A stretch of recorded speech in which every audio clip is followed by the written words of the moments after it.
Alberto Ascari et sa Ferrari 500 ont dominé outrageusement le championnat de Formule 1 1952, sans opposition en raison de l'absence des Alfa Romeo.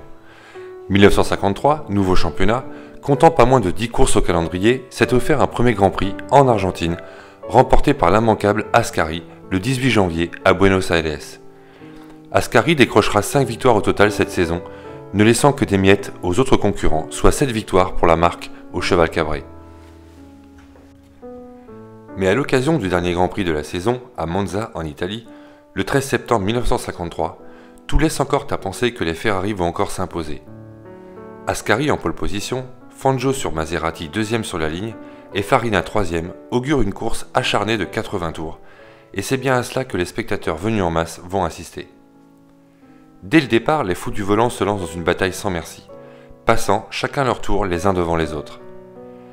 Les Ferrari sont agiles en courbe, la Maserati A6 GCM de Fangio quant à elle se régale dans les nombreuses portions rapides de la boucle milanaise.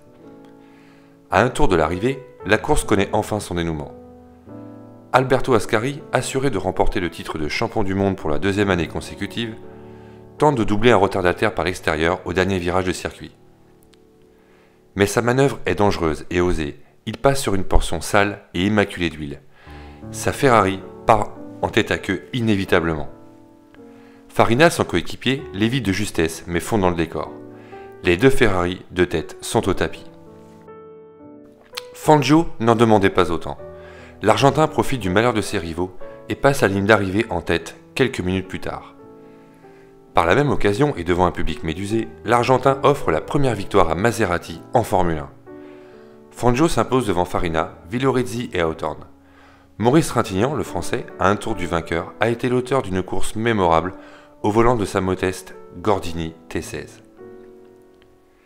Maserati a été très proche de devancer les Ferrari pendant son championnat 1953. Profitant d'une monoplace en aluminium de 550 kg, d'un moteur 6 cylindres bloc-fonte, cette Maserati A6 GCM aura su tenir tête aux monoplaces du Grand Enzo. Cette auto se sera placée à 9 reprises sur le podium en Formule 1 entre 1952 et 1953.